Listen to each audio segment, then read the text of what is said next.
Vamos abrir as nossas Bíblias na carta de Paulo aos Romanos, capítulo 14.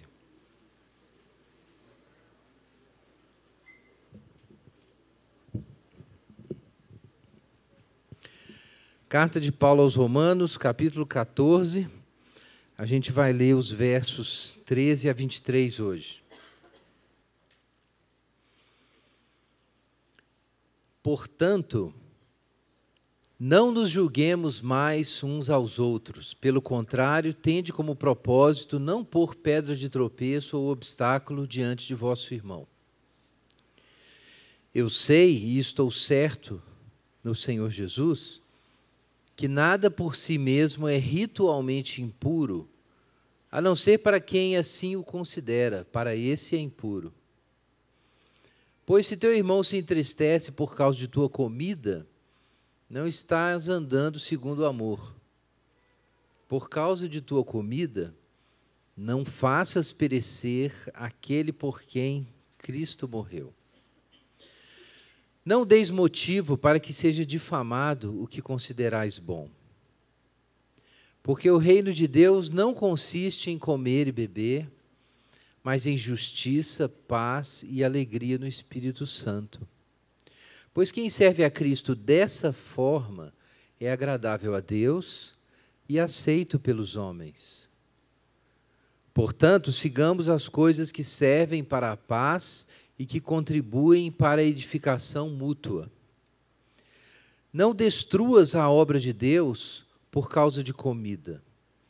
Na verdade, todo alimento é puro, mas se torna um mal se alguém vir nisso motivo de tropeço. É melhor não comer carne, nem beber vinho, nem fazer outra coisa que se torne motivo para que teu irmão tropece. A fé que tens, guarda contigo mesmo diante de Deus. Feliz é aquele que não se condena naquilo que aprova. Mas o que tem dúvidas é condenado se comer. Pois o que ele faz não provém de fé. E tudo que não provém da fé é pecado. Amém. Pai Celeste, nós damos graças ao Senhor pela Tua palavra e pedimos que o Senhor nos ilumine através dela, pelo Teu Espírito Santo, nos dá entendimento e um coração pronto para obedecer. Nós clamamos em nome de Jesus. Amém. Irmãos, seguimos então com a nossa discussão sobre os fracos e os fortes, tema do apóstolo Paulo em Romanos capítulo 14, verso 1 e diante. Ele vai até o capítulo 15 com esse tema, até metade do capítulo 15. Os fracos e os fortes. Quem são os fracos e os fortes? Para lembrar, da nossa discussão de domingo passado. Ao que tudo indica, a igreja de Roma não foi fundada por um apóstolo. Existe uma tradição de que ela teria sido fundada por Pedro, mas a gente não tem evidência bíblica disso. E Paulo, mas era uma igreja importante na época que Paulo escreve a carta. E ele esperava que a igreja desse um suporte para ele evangelizar a Espanha. Ele fala isso no final da carta aos Romanos. Então ele escreve uma carta expondo todo o seu evangelho para essa igreja que já era importante nessa época. Agora, a igreja, todas as igrejas, ou quase todas as igrejas que surgiram ali no início da obra apostólica, começaram com pequenas comunidades judaicas e alguns cristãos gentios que frequentavam as sinagogas e, quando ouviam o evangelho da graça, se convertiam rapidamente. Aquilo costumava gerar uma cisão na sinagoga, porque os judeus, muitos judeus tinham um problema com a ideia de um gentio poder ter acesso às bênçãos do pacto sem virar judeu. Então, isso dava problema. O pessoal dividia. Mas as igrejas que surgiram tinham, então, duas comunidades, judeus e gentios. E, ao que parece, muitos cristãos judeus mantinham várias regras alimentares derivadas ali do judaísmo e que os gentios, os não-judeus convertidos, não tinham a obrigação de seguir essas regras. Houve um acordo no Concílio de Jerusalém, está lá em Atos 15, de que os não-judeus que se convertessem a Jesus não tinham que seguir esse conjunto de regras. Não era necessário. Então, a gente não sabe exatamente como aconteceu em Roma. Parece que, com a expulsão dos judeus de Roma, a igreja de Roma ficou, por um bom tempo, uma igreja de maioria gentílica. Depois, quando os judeus retornam, eles não têm aquela massa crítica para isso ser alterado. Então, você tem na igreja os fortes, que são pessoas que entenderam que não precisam seguir regras alimentares e outras regras cerimoniais, provavelmente, e tinha uma turma lá que não comia qualquer alimento. E a gente acha que eram os judeus, como a gente mencionou, porque os judeus só podiam comer carne kosher e alimentos preparados dentro das regras do Antigo Testamento, ali do Levítico, e algumas regras estabelecidas pela religião. Então, só que a carne, no contexto greco-romano, além de ser normalmente consagrada a ídolos, antes de ser vendida, era o mais comum, ela não era preparada do jeito correto, né, que os judeus poderiam comer. Então, é bem provável que, com a expulsão dos judeus de Roma pelo imperador Cláudio, ele tenha usado uma estratégia que se usava para complicar a vida dos judeus em muitos momentos da história, que era fechar os estabelecimentos que vendiam comida kosher. Aí o pessoal não podia comer a comida e tinha que vazar, ir para outros lugares. Então, era uma das formas de perseguir judeus. Então, isso deve ter acontecido logo no início, e quando os judeus voltam, a carne é um problema, porque eles não podiam comer a carne que vendia no mercado. O modo como os romanos preparavam a carne era considerado não apenas nojento, mas impuro, contrário a Deus, pelos judeus. Mas aí, então, você tem uma igreja que tem judeus e gentios, e os gentios comem a carne do jeito que os romanos comem. Mas os judeus não. Então, eles provavelmente se abstiveram dessas comidas. E eles achavam que estavam pecando contra Deus se comessem aquela comida. Por quê? Por causa da educação religiosa, do hábito que eles receberam e tal. E isso deve ter gerado uma tensão. Não, com certeza gerou, porque o apóstolo Paulo diz aqui que você tem sentimentos ambíguos, né? A gente examinou isso semana passada. Veja aí, capítulo 14, verso 2. Um pouquinho antes, Romanos 14, 2. Um crê que pode comer de tudo, e o outro, que é fraco, come só verduras e legumes. Então, os dois grupos começaram a se bicar. Começou a ter problema. Olha o versículo 3. Quem come, não despreze quem não come, e quem não come, não julgue quem come, pois Deus o acolheu. Então, quem achava que podia comer aquela comida, aquele alimento, olhava para os cristãos, que são chamados por Paulo de cristãos fracos, e dizia assim, olha, gente, coitado desse pessoal, não entende nada, né? Não compreendeu a liberdade da fé, a liberdade que Cristo trouxe, estão lá presos em regras alimentares, né? Gente pouco instruída, cabeça fechada, mente pequena, desprezavam o pessoal que não dava conta de comer a carne dos romanos. Por outro lado, o pessoal que mantinha as regras alimentares e se sentia mal, se sentia em pecado se eles comessem aquela carne que era impura. Então, eles olhavam para os crentes que comiam aquela carne e falavam assim, é tudo mundano, relaxado, né? Crente Raimundo, né? Pé na igreja, pé no mundo. Né? Isso é velho. Então, pegava mal, assim, os dois grupos tinham suspeitas. Né? Os fortes desprezavam os fracos, e os fracos julgavam e desconfiavam da fé dos fortes. Na verdade, provavelmente os fracos não se chamavam de fracos, não se consideravam fracos na fé. Mas o apóstolo Paulo intervém e diz, não, é o fraco na fé, isso é fraqueza mesmo. A pessoa não compreender que questões alimentares não importam, não são centrais, é uma fraqueza. E ele se coloca no grupo dos fortes. Olha aí na sua Bíblia, Romanos 15, 1. Nós, que somos fortes, devemos suportar as fraquezas dos fracos, e aí segue. Então, Paulo, apesar de haver uma divergência de opinião, Paulo não diz que não existe um lado mais certo do que outro do ponto de vista do mérito da questão. Existe, sim. A posição correta, mais madura, é compreender que não tem problema. Que ele vai dizer a mesma coisa lá em 1 Coríntios, capítulo 8, verso 1 em diante. Vai dizer a mesma coisa lá, só que num contexto diferente. Né? Aqui o conflito são judeus que não comem, judeus convertidos, na maioria, que não comem a carne, e talvez alguns gentios convertidos que comem a carne, talvez com algumas exceções, né? Alguns judeus num grupo e alguns gentios no outro, mas, grosso modo, seria isso. E, no caso de Coríntios, o problema é a carne sacrificada aos ídolos. Então, é uma coisa mais... É uma dúvida entre cristãos, não judeus e gentios exatamente, mas dois grupos de cristãos mistos, provavelmente a maioria gentios. Então, o problema é um pouco diferente, mas a lógica é parecida. O Paulo vai dizer lá em 1 Coríntios capítulo 8, a comida não nos recomendará a Deus, porque não somos melhores se comermos, nem piores, ou piores se comermos, nem melhores se não comermos. Ou deve ser o inverso. Mas essa é a questão. O Paulo diz, não tem nada a ver essa questão de comida. Nós vamos ver aqui para frente que ele reforça isso. A gente acabou de ler, mas nós vamos examinar.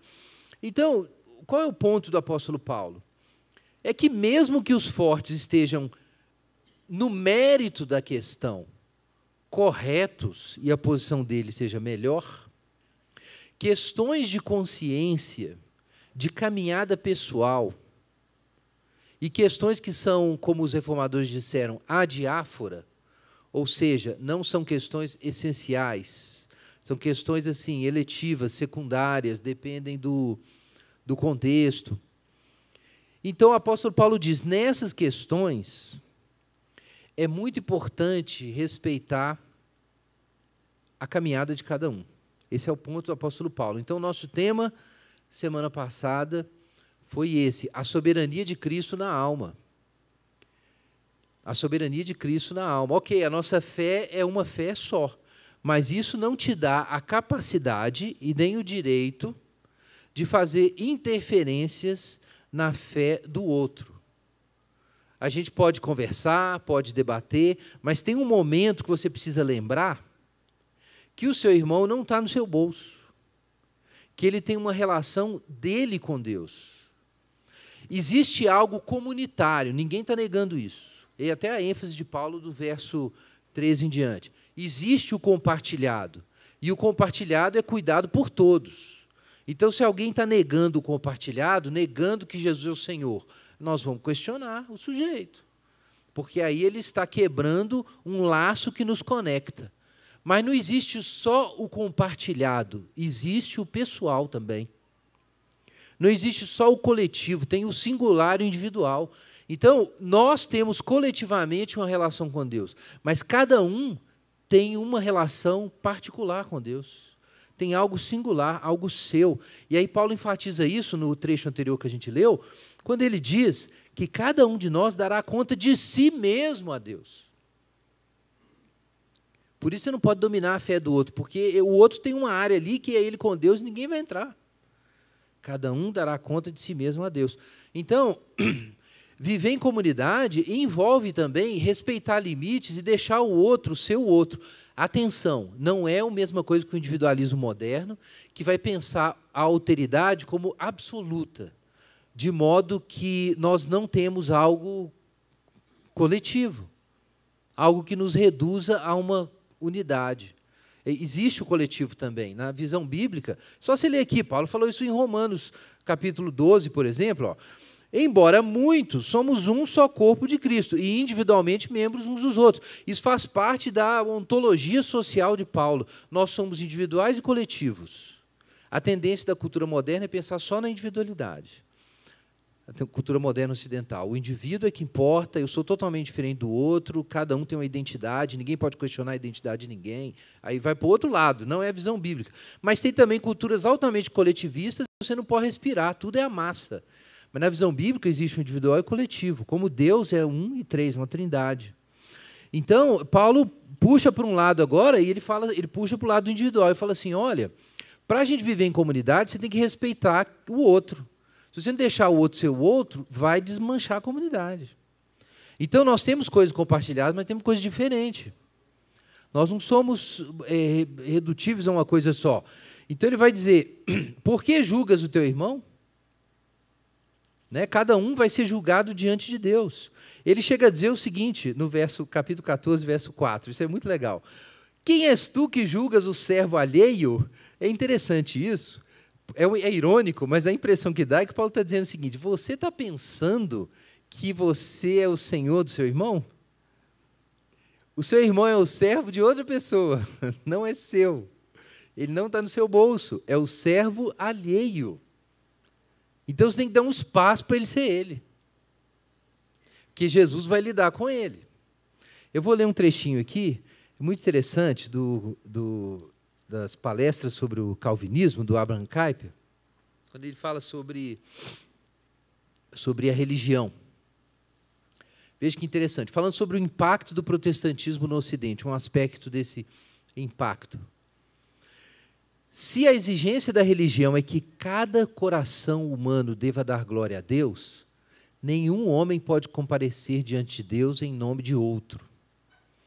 Então, cada ser humano deve comparecer pessoalmente por si mesmo, e a religião atinge seu alvo somente no sacerdócio universal dos crentes. Até mesmo o bebê recém-nascido deve ter recebido a semente da religião do próprio Deus. A importância desse segundo ponto na questão da religião, culminando como faz na confissão da eleição pessoal, é incalculável. Por um lado, toda religião deve inclinar-se para tornar o homem livre, para que, por meio de uma clara afirmação, ele possa expressar aquela impressão religiosa geral gravada sobre a natureza inconsciente pelo próprio Deus. Por outro lado, cada apresentação de um sacerdote ou feiticeiro interpondo-se no caminho da religião prende o espírito humano em uma cadeia que o oprime mais miseravelmente, quanto mais sua piedade cresce em fervor. E aí o Kuyper puxa a sardinha para o seu lado aqui. Somente nas igrejas que assumem a sua posição no calvinismo, encontramos essa independência espiritual que habilita o crente a opor-se, se necessário for, e por causa de Deus, até mesmo ao mais poderoso oficial da igreja. Os luteranos também. Somente aquele que pessoalmente permanece diante de Deus, por sua própria conta, e goza uma comunhão ininterrupta com Deus, pode apropriadamente exibir as gloriosas asas da liberdade. É por isso que, na visão protestante, a liberdade da religião é a base de todas as liberdades civis, porque historicamente foi assim que aconteceu. A revolta protestante criou uma situação nova na Europa de fato, porque não importa o que o Papa ou o rei disserem, o sujeito está diante de Deus, e ele levanta isso aí e fala: sinto muito, eu estou diante de Deus, eu respondo a Deus, e aí você tem uma nova dinâmica acontecendo na Europa. E é engraçado pensar nisso, que Paulo está falando sobre isso, o servo alheio. Se eu sou servo de Jesus e o sujeito é servo de Jesus, eu não tenho domínio sobre o outro, então eu não posso pôr ele no bolso. Então, ainda que a gente precise, sim, de algumas... A gente tem uma dimensão compartilhada, e Paulo é bem rígido nessas questões. Quando alguém nega a fé, ele fala assim: olha, não dá para ser parte da comunidade. Aí você pensa assim, então tem que ser todo mundo uniforme. Aí Paulo vai dizer, não, porque nós somos uma comunidade, mas também somos indivíduos. Então, em muitas áreas, tem um espaço ali que você tem que deixar o irmão viver a caminhada dele. E aí você descobre que se todos servimos a Jesus... E Jesus é o mediador entre eu e meu irmão, como diz Dietrich Bonhoeffer, então existe um limite entre eu e meu irmão. E não sei se você já pensou por isso, mas Jesus sendo o Senhor de todos, quem é casado e tem uma caminhada cristã sabe disso, que por causa do pecado agindo em nós, por causa da imaturidade, muitas vezes um invade o espaço do outro. Mas quando os dois estão comprometidos com Jesus, os dois sabem que eles vão ter que se apresentar diante de Deus e responder. Então, em algum momento, eles têm que se emendar. Então, isso é uma experiência que a gente tem. Quando duas pessoas que não têm fé em Deus brigam e entram em choque, eles não têm outra instância para apelar, senão a relação afetiva. Por isso, quando ela desaparece, não tem mais nada. Mas para um casal cristão é diferente, porque os dois sabem que cada lado ainda tem que responder diante de Deus. Então você tem uma corte de apelação. Você ainda pode esperar algo. E tantas vezes isso tem um efeito fantástico. Essa expectativa, tá bom, a gente não conseguiu chegar num acordo, mas aí você vê o seu cônjuge lá buscando a Deus e fala assim, não, ele vai ter que resolver isso lá. Isso traz descanso e dá espaço. Realmente dá espaço, faz diferença. Vejam, irmãos, que fantástico isso que Paulo está introduzindo. o serviço a Jesus, o reconhecimento do Senhor Jesus traz liberdade. A graça traz liberdade. Eu ter uma relação com Deus e eu saber que Deus me aceitou e aceitou o outro, cria um espaço de manobra, de respiração, de troca entre nós. E aqui Paulo está falando sobre a vida em comunidade, mas a gente sabe historicamente que isso extravasou e trouxe outros resultados muito importantes, que hoje a gente preza. A gente preza muito. Mesmo quem critica o protestantismo, critica a reforma, reclama, preza muito a liberdade individual. E essa não é a única, mas é uma das fontes dessa liberdade.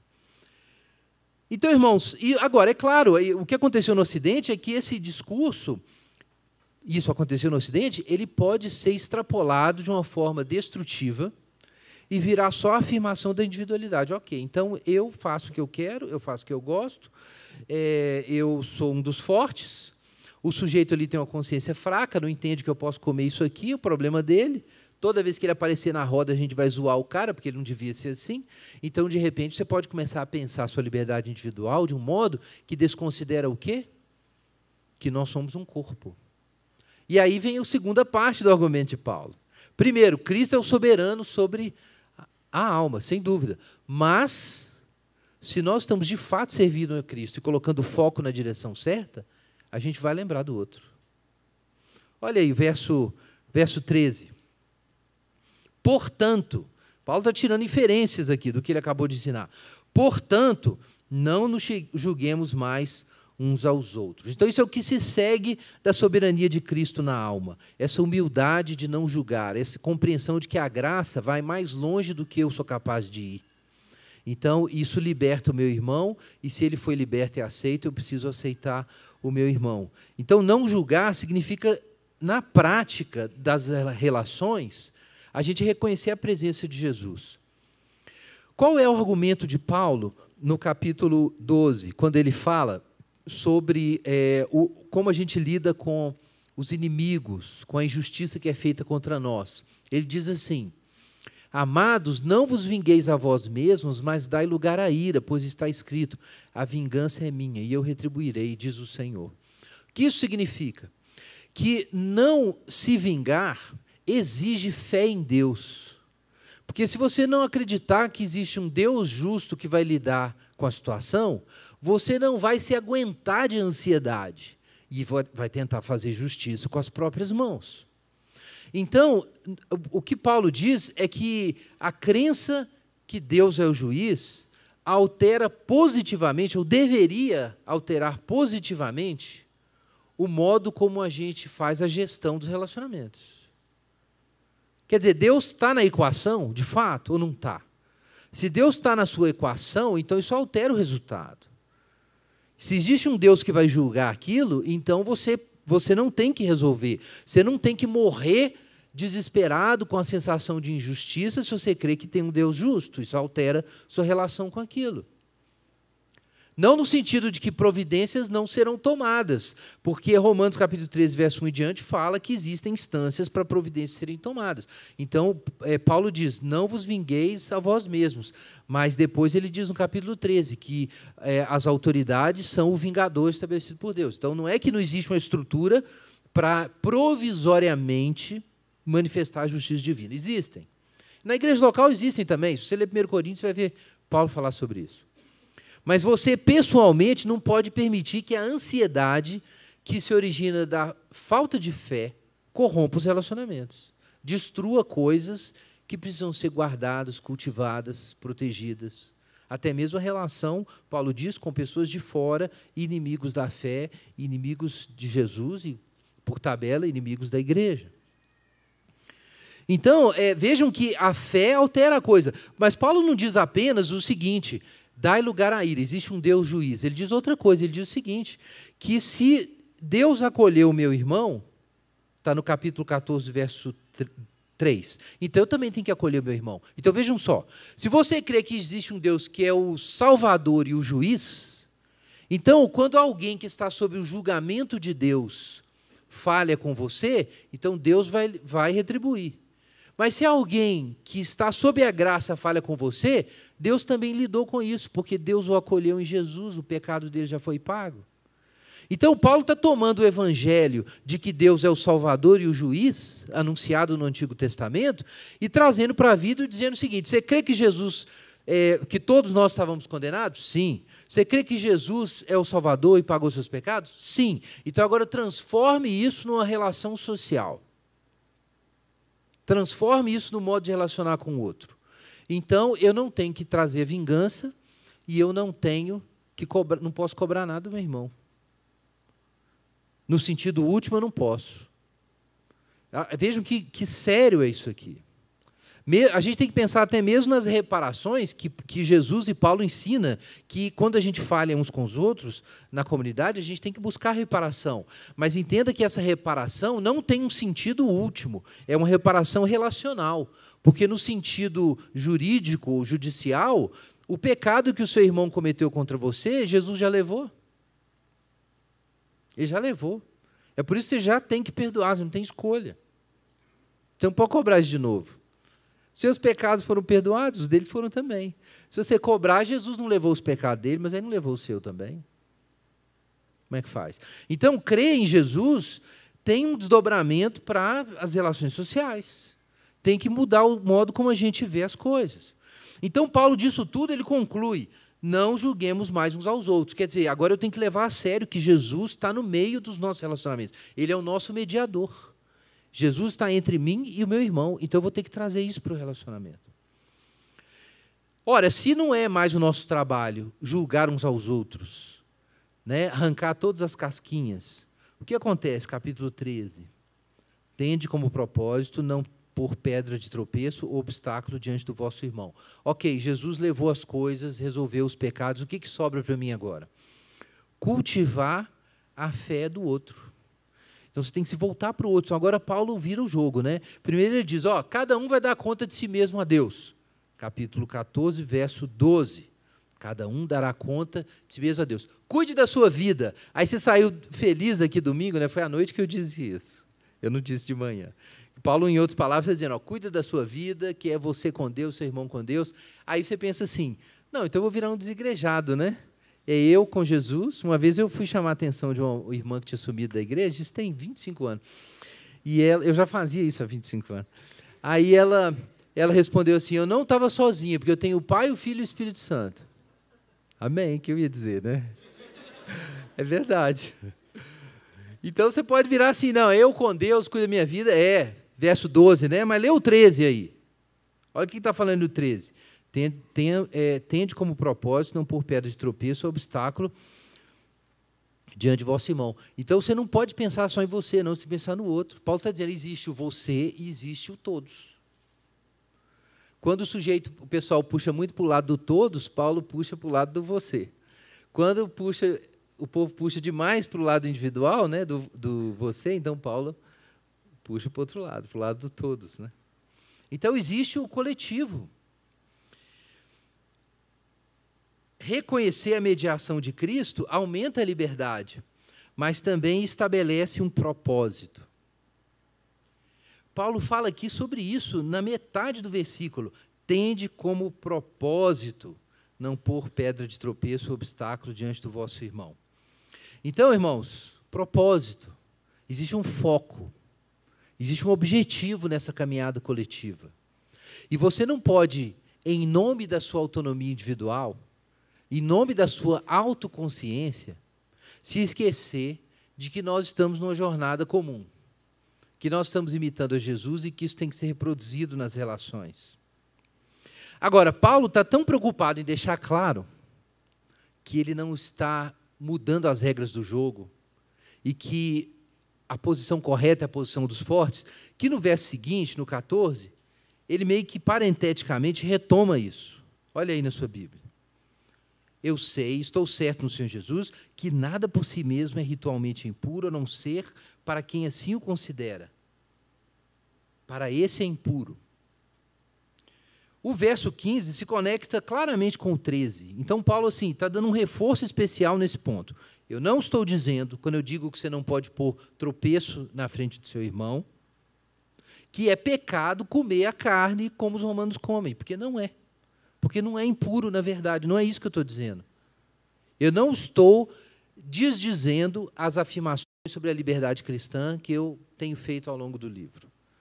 O que eu quero que vocês façam é que vocês se lembrem do outro. Então, o ponto de Paulo é esse. O ponto de Paulo não é aprovar a forma estreita de moralidade cristã que os irmãos fracos estavam ensinando.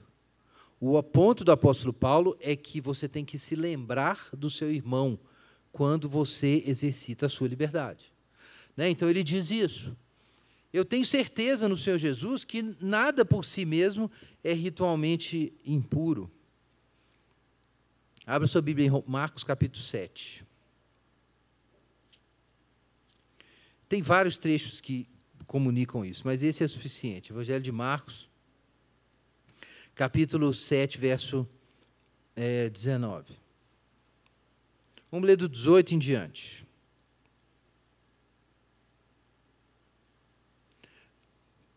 Marcos 7, 18b em diante.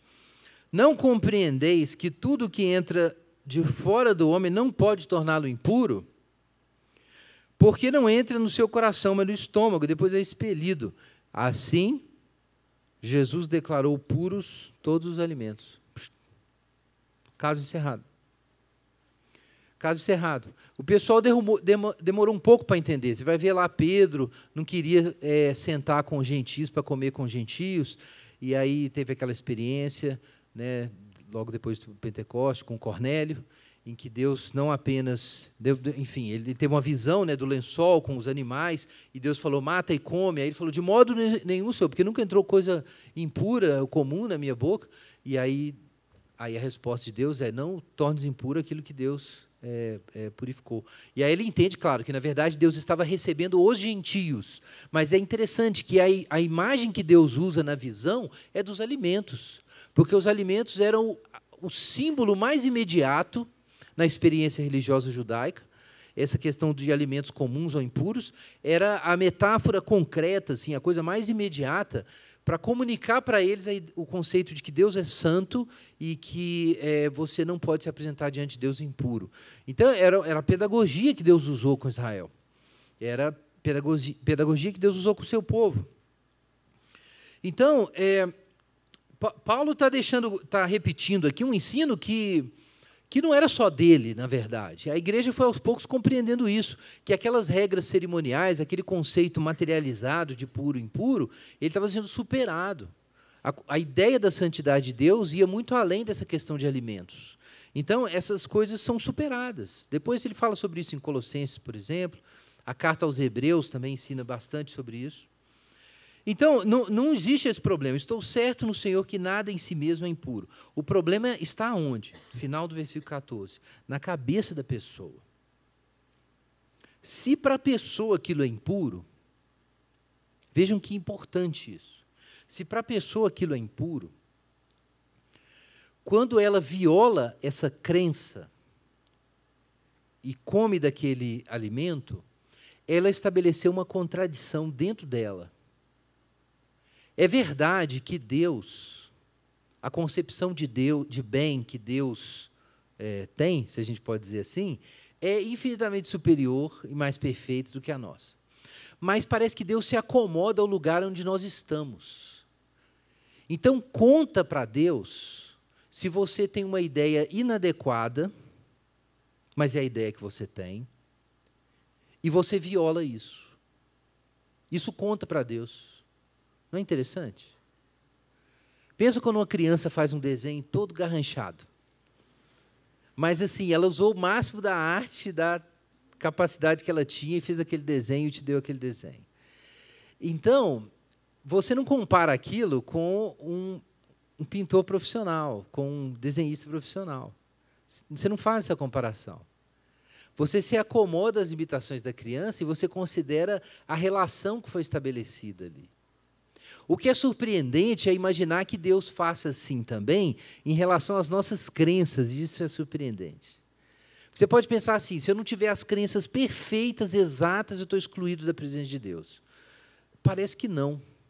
Parece que se você tem um sistema doutrinário aí que está essencialmente correto, mesmo que seja manco, Deus se relaciona com você a partir desse limite, desse sistema essencialmente correto, porque tem Jesus no meio, mas é manco.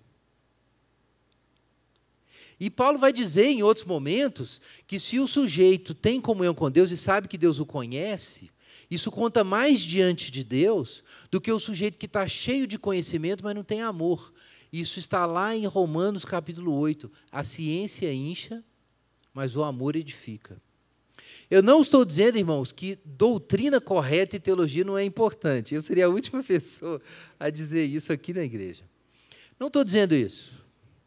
Mas a gente não pode confundir o nosso sistema de crenças com as realidades divinas às quais o nosso sistema se refere. E, com certeza, Deus não faz essa confusão. Então, Paulo vai dizer, existe sim o mais correto e o menos correto. O mais correto é o que os fortes pensam, e o menos correto é o que os fracos pensam. Mas Deus desce aonde o fraco está e se relaciona com ele ali. E você tem que respeitar isso.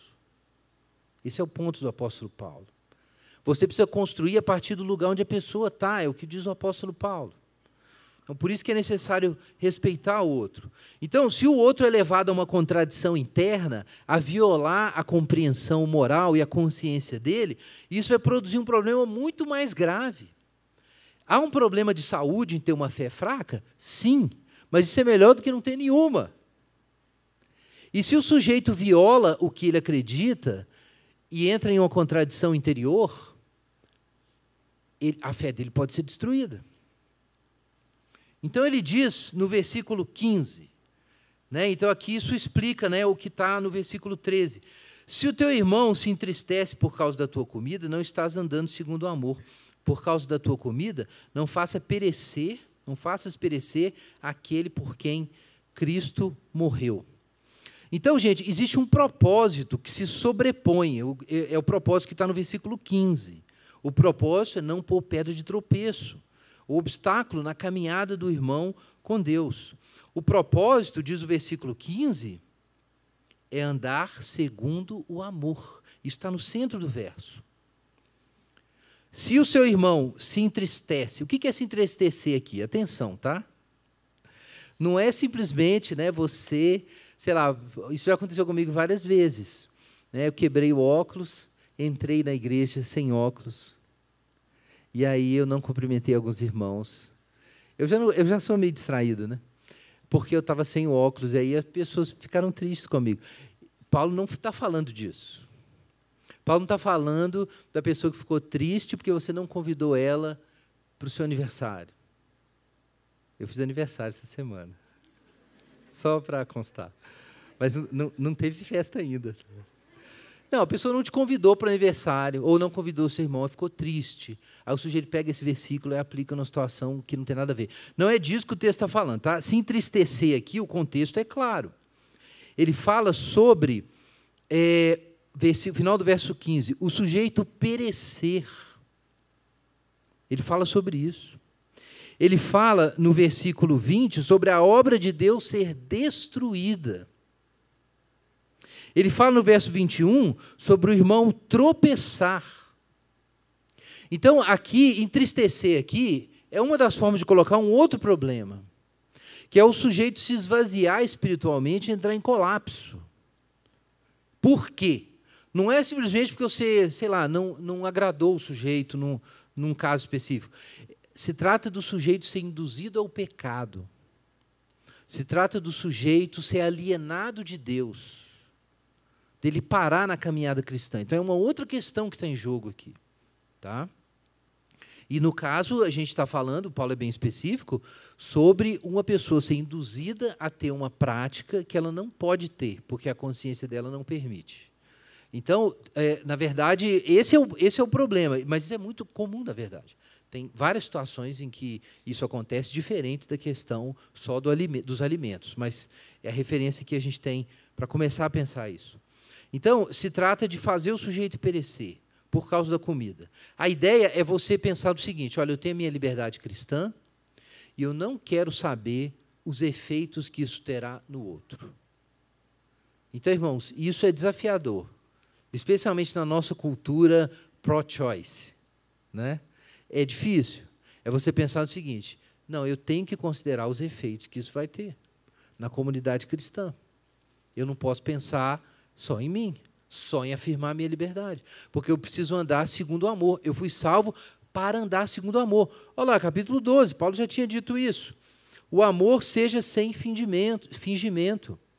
Odiai o mal e apegai-vos ao bem. Capítulo 12, perdão, versículo 9. Amai-vos de coração uns aos outros em amor fraternal. Ou no capítulo 13, ele foi bem direto, um pouquinho antes do nosso trecho. Verso 8. Não fiqueis devendo coisa alguma a ninguém, a não ser o amor de uns para com os outros. Pois quem ama o próximo tem cumprido a lei. Portanto, não adulterarás, não matarás, não furtarás, não cobiçarás, ou qualquer outro mandamento, tudo se resume nisso. Amarás o teu próximo como a ti mesmo. O amor não faz mal ao próximo, de modo que o amor é o cumprimento da lei. Ora, quando Paulo vai aplicar o evangelho, do capítulo 12, verso em diante, ele já colocou as categorias com as quais ele vai resolver o problema dos fortes e os fracos. E essas categorias estão no capítulo 12 e no capítulo 13. E está muito claro lá entre elas que a gente foi liberto, foi trazido para uma nova criação. Para quê? Para viver segundo o amor. Então, agora você não pode falar assim, olha, como às vezes as pessoas pensam, eu estou livre do pecado, estou livre da lei, então eu não preciso mais obedecer a Deus, porque Jesus já levou os meus pecados e já me justificou. Paulo vai dizer, de jeito nenhum. Mas aí isso vale também para as relações sociais. Eu sou uma pessoa livre em Jesus, então eu vou dar uma banana para todo mundo. Não. Você está livre de Jesus para andar no amor, então você continua tendo responsabilidade com os outros. O evangelho não tira essas coisas, ele muda o modo como a gente lida com elas. Então, é necessário casar liberdade cristã com amor. Liberdade cristã, capítulo 14, verso 1 a 12. Andar no amor, capítulo 14, verso 13 em diante. As duas coisas têm que ser conectadas, têm que estar amarradas. Quanto mais a gente tem um, mais a gente tem a outra. E se você diminui um, você diminui a outra. Versículo 16. Se a gente despreza o irmão, zomba do irmão, faz bullying, induz o sujeito a violar a própria consciência, desrespeita as limitações que ele está vivendo na caminhada cristã agora, em vez de valorizar o que ele tem como cristão, a gente o despreza por causa das limitações de caminhada que ele tem. Então, o que vai acontecer? Versículo 16. Vai haver julgamento, vai ter gente que vai perder a fé e vai ter gente que não vai, mas vai julgar. E aí, o bem vai ser difamado. Versículo 16. Por que isso é tão grave? Porque o ponto da vida cristã é que nós estamos numa caminhada para reconhecer a verdadeira natureza do bem, e isso vai levar à glória de Deus. No capítulo 12, Paulo disse isso. A gente precisa ter a nossa mente renovada e resistir à conformação com o mundo para chegar à compreensão de qual seja a boa, agradável e perfeita vontade de Deus. O Evangelho nos alcançou, Romanos capítulo 1, verso 11, para nós entrarmos nessa jornada com clareza, capítulo 12, verso 1 em diante. E se a gente cria uma situação cheia de ruído e obscuridade, em que a natureza do bem não é compreendida e o bem não é perseguido, como é que as pessoas vão se apegar ao bem, que está no capítulo 12, verso 9? Não vai rolar. O objetivo disso tudo é que Deus seja glorificado. A gente viu no final do capítulo 11. E o que a gente vai trazer se a gente despreza o irmão ou julga o irmão? A gente vai repetir o que os hebreus fizeram no Antigo Testamento. O nome de Deus sendo blasfemado entre os gentios. Então, se há uma coisa que não pode acontecer, e é isso que Paulo está dizendo, é que o bem seja difamado. É o contrário que tem que acontecer. É a glória divina ser manifestada e ele ser glorificado. Tudo tem que redundar em adoração. Isso é até o tema que é a ênfase de Paulo no capítulo 15, como a gente vai ver ainda. É um ângulo muito importante da questão que o Paulo vai levantar. Então, vejam, ok, eu fui liberto em Cristo, mas se eu sou liberto em Cristo e uso isso pensando simplesmente no meu bem-estar, eu perdi o foco. O reino de Deus não diz respeito ao aumento das minhas liberdades miudinhas nesse momento imediato. O reino de Deus, o foco do tema do reino, da justiça de Deus, não é eu poder fazer o que eu quiser com respeito à bebida, ou eu pensar o que eu quiser e disser o que eu quiser com respeito à política, e assim por diante, com respeito ao uso do dinheiro, com respeito ao lazer. São esses assuntos que eu falei, que são adiáfora. Então, todas essas coisas, em todas elas há legitimidade, como eu mencionei. Arte, cultura popular, música, alimentos, lazer, roupas, viagens. Você podia botar um monte de coisa aí, que são coisas que, como eu disse, são adiáforas, são secundárias. Mas são secundárias não significa que você não deva fazer isso diante de Deus e usar essas coisas diante de Deus. Você ainda tem que fazer isso. E você vai fazer isso, você compreender que o reino de Deus não veio para satisfazer essas necessidades imediatas. Versículo 17, olha aí.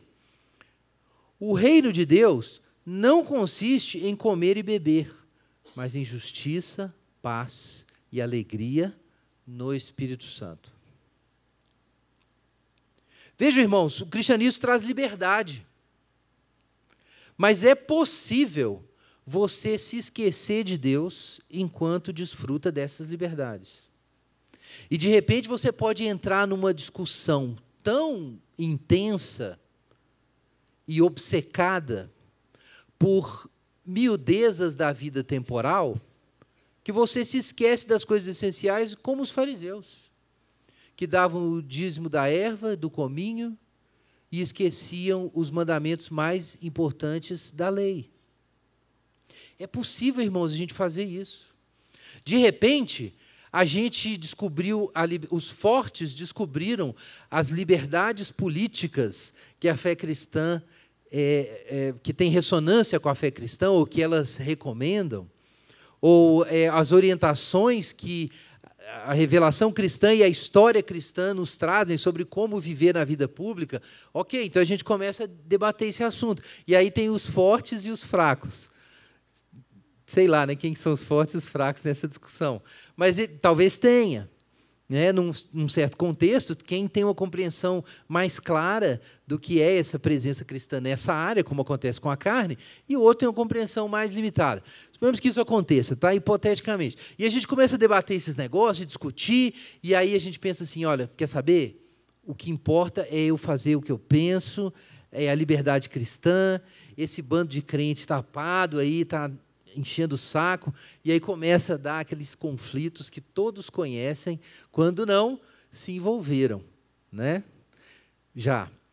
Então, como é que a gente faz nessa situação? Então, Paulo diz, espera aí, meu irmão, você tem que lembrar que não é que as coisas temporais não são importantes, você tem que comer. Você tem que comer e beber, mas o reino de Deus não é comida e bebida. Claro que se todo mundo concordar com os fortes, nós vamos ter uma igreja mais descolada. Uma igreja mais afinada com as realidades contemporâneas. Uma igreja que não fica colocando obstáculos idiotas na frente de um incrédulo. Sem dúvida que sim, a gente pode pensar 1000 coisas. A vida vai ser mais legal, se todo mundo for legal. Mas o reino de Deus não consiste nisso. Então percebam que a forma do testemunho público que a igreja dá nessas áreas não é mais importante do que a igreja viver intensamente a presença de Deus. Não é mais importante. Não é mais importante.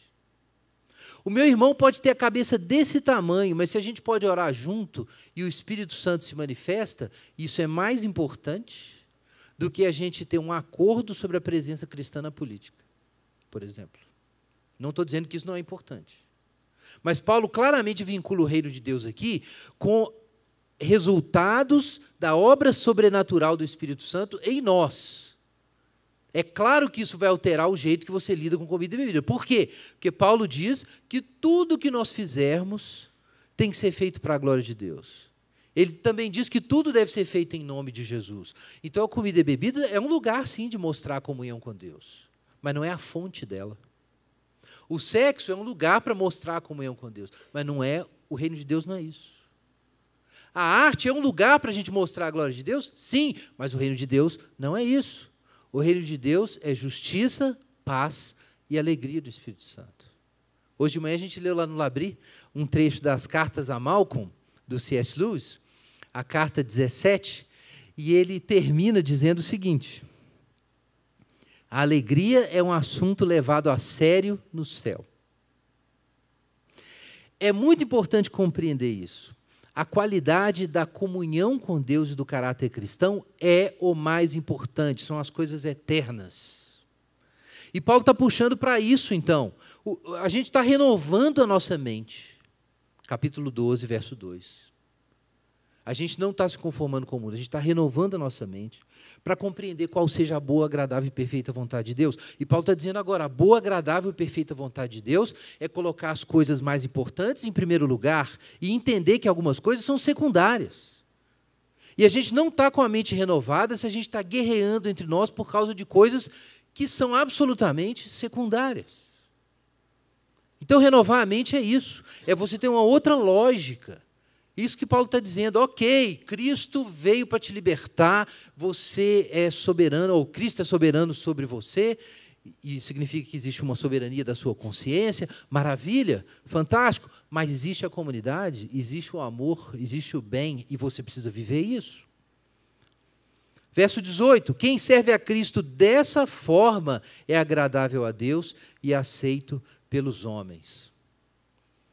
Para que, de fato, Deus seja glorificado, e Deus seja glorificado entre os homens, a gente precisa colocar o reino de Deus em primeiro lugar. E o reino de Deus não é comida nem bebida. Conclusão, verso 19 em diante. Sigamos as coisas que servem para a paz e que contribuem para a edificação mútua. Irmãos, eu falei isso semana passada. 1 Coríntios 14, o povo todo falando em línguas na igreja, era um dom sobrenatural que Deus concedia. Aí Paulo olha aquilo e fala assim, peraí gente, vocês estão pensando no outro? Porque é o seguinte, quando eu falo em línguas, ninguém entende, então ninguém é edificado. Então por que vocês estão todo mundo falando em línguas ao mesmo tempo? Eu prefiro falar 10.000 palavras, eu prefiro falar 5 palavras, né? De forma compreensível, do que 10.000 palavras em outra língua. Qual é o ponto do apóstolo Paulo? Ele sempre pensa assim, é o seguinte, o que eu estou fazendo e o modo como eu estou vivendo constrói para o reino, edifica a igreja ou é só autoafirmação? Porque se for autoafirmação, não presta. É isso que Paulo está dizendo, isso é a mente renovada. O que você vai fazer? Como você vai se comportar? Você tem que escolher aquilo que serve para a paz, que edifica. Para muita gente, só de falar nisso dá agonia, eu sei. Nossa, mas deve ficar pensando o tempo inteiro nos outros? Sim, isso é o que Jesus fez. Você já devia saber disso. Isso é o que Jesus fez, é difícil, é cansativo, dá preguiça, mas se você quer ser crente, tem que fazer isso. Você tem que pensar o seguinte, peraí, como eu estou vivendo, está abençoando? Eu estou ajudando? A gente está construindo alguma coisa? A gente está difamando o reino ou está trazendo glória? Claro, gente, os incrédulos, eventualmente, não vão compreender o que a gente está fazendo e aí vai rolar uma difamação por incompreensão. Não estou nem falando disso. A questão é a gente ser, o nome de Deus ser blasfemado entre os gentios por causa de coisa errada que a gente está fazendo. Pedro diz isso, se eu sou perseguido porque eu estou praticando a justiça, está tudo bem, mas ser perseguido por picaretagem não rola. Cristão não. Então a gente tem que pensar na comunidade, tem que pensar nos outros. Não destruas, verso 20, a obra de Deus por causa de comida. Sim, aí Paulo repete no verso 20, eu sei que todo alimento é puro. Eu sei, eu não estou dizendo que tem nada errado com a comida. O problema é que, diz no final do verso 20, isso se torna um mal, se tornar uma razão de tropeço para outra pessoa. Então, não se trata de pensar apenas nas regras do condomínio. Não, pela lei do condomínio, eu estou autorizado a fazer isso aqui, eu não quero saber. A gente pode ficar com o som alto no talo até 10 horas da noite. Então, eu não quero saber do meu vizinho, porque é o meu direito. Não. Vejam isso. Paulo fala do direito do irmão no capítulo 14, verso 12. Mas a regra, a letra da lei, não produz comunidade. Esse é o problema do Brasil hoje. O que a gente vai fazer? Expandir os direitos individuais. E aí não vão ter uma sociedade justa. Qualquer pessoa que vive em família sabe que não é assim. Se não existir coisas compartilhadas, e amor e compromissos, com regras, só com isso você vai construir uma comunidade? Esquece. Isso não funciona, não. Nunca funcionou e nunca vai funcionar. Então, ok, existe a liberdade individual? Existe. Meu direito, Paulo. Sim, meu irmão, seu direito. Só que Jesus acolheu seu irmão. Você tem que acolher seu irmão. Você tem que pensar no que ele está vivendo internamente. E aí, no verso 21, aí é a parte mais difícil. Graças a Deus, no momento, a gente não tem problema com carne aqui. Capítulo 14, verso 21. É melhor não comer carne, nem beber vinho, nem fazer qualquer outra coisa que se torne motivo para o teu irmão tropeçar. Gente, parece que Paulo deu com uma mão e tirou com a outra, né? Porque ele disse para o pessoal, olha, gente, claro, vocês podem comer o que vocês quiserem e tal. Mas aí no fim ele fala assim, mas, pensando no irmão, rolava até virar vegano. Não, irmãos, naquela época, tá? Isso não é o nosso problema hoje. Mas está claro qual é a questão. E aí nós chegamos, então, no clímax do texto, versos 22 e 23. A fé que tens, guarda contigo diante de Deus. Feliz aquele que não se condena naquilo que aprova. Mas o que tem dúvidas é condenado se comer, pois o que ele faz não provém de fé, e o que não provém de fé é pecado. O que é pensar na edificação do irmão? Porque esse é o assunto ali do versículo 13 em diante. O que é trabalhar para a edificação do irmão, para segurar o irmão lá, manter ele de pé? É pensar na fé. Edificação cristã, irmãos, é edificação na fé. A comunidade cristã é uma comunidade de fé. Se o irmão é sistematicamente induzido a violar a própria consciência e viver em contradição, por um lado aprovando e por outro se condenando, é o que diz o versículo 22, então, aí ele se coloca sob condenação, porque aquele gesto o aliena de Deus. Paulo não está limitando a liberdade dos fortes, de jeito nenhum, mas ele está pensando na construção da fé. Irmãos, a fé não pode sobreviver se a pessoa viola o que considera serem seus absolutos morais. Isso é crucial. A fé não pode sobreviver se você consistentemente viola o que você acredita serem absolutos morais. Abre sua Bíblia aí.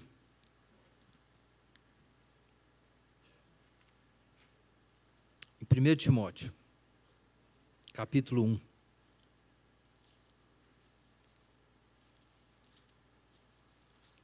Primeiro Timóteo, capítulo 1, versículos 18 e 19.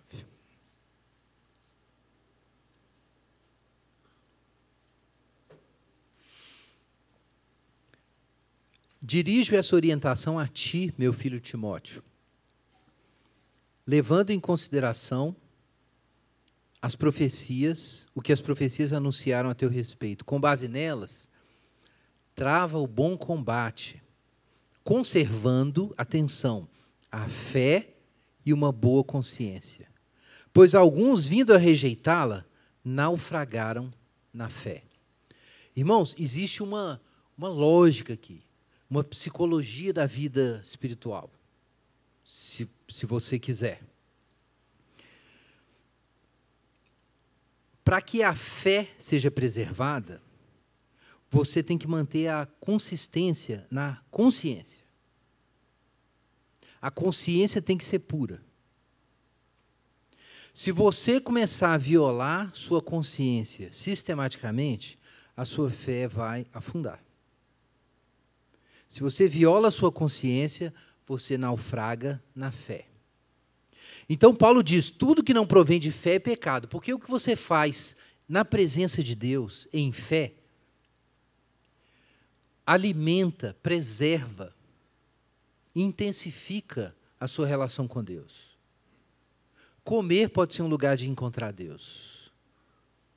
Contemplar o sol da manhã é o lugar de encontrar Deus. Servir é um lugar de encontrar Deus. O sexo é um lugar de encontrar Deus. Tudo pode ser um lugar de encontrar Deus. Porque os céus manifestam a glória de Deus. Tudo, a glória de Deus transparece através de todas as coisas. Mas para que você... É claro, alguns não conseguiram expandir sua fé ainda para abarcar tudo. É o que Paulo diz, os fracos não conseguiam. Tinha uns negócios que eles não conseguiam conectar com Deus, não sabiam como fazer. Então, você não vai forçar a barra. Por quê? Porque enquanto a fé do indivíduo cresce, se fortalece, aumenta em escopo, ela tem que continuar existindo. E ela se mantém quando a consciência permanece limpa. Porque quando a sua consciência não está limpa, você entrou em contradição, você negou o bem que você conhece. Então, sem confiança, sem consciência, não há confiança. E sem confiança, não há perseverança. Então, trabalhar pela edificação mútua significa, isso é muito sutil, mas muito interessante, trabalhar para que o irmão tenha consciência limpa. Esse é o foco. Paulo está dizendo, a gente tem que pensar no bem em primeiro lugar. E o que é o bem em primeiro lugar? É que eu e os meus irmãos estejamos todos com a consciência limpa diante de Deus. É isso que Paulo está dizendo. Então, querer o bem do meu irmão é querer que o meu irmão esteja bem com Deus. Querer o bem do meu irmão é trabalhar para que ele tenha vida espiritual, para que ele tenha consistência, coerência. Não se trata de descobrir quem está mais correto ou de julgar o outro, a questão não é essa. Paulo traz toda a discussão para o verdadeiro foco, e o verdadeiro foco é, cadê o meu irmão? Meu irmão está com o Senhor? Essa é a questão. Então, os irmãos estão lá pensando o seguinte, liberdade cristã, seguir as regras, quem é mais santo, quem é menos santo, mas Paulo está puxando todo mundo para outro lado e dizendo o seguinte, aonde está o seu irmão? Seu irmão está em comunhão com Deus? Porque aí você não vai só ficar avaliando se ele está certo ou errado. Porque aí a questão é orar por ele, conversar com ele, ajudar o irmão a ter discernimento de situações, respeitar os limites dele na caminhada cristã. Fazer o que for necessário para que ele tenha a consciência limpa e não naufrague na fé. Amém? Vamos orar. Enquanto os irmãos distribuem os elementos, esse é o tema da sua oração. Como está, não apenas como está o seu irmão, mas como você está em relação ao seu irmão. Ore por isso agora. Peça a Deus para te dar esse coração correto.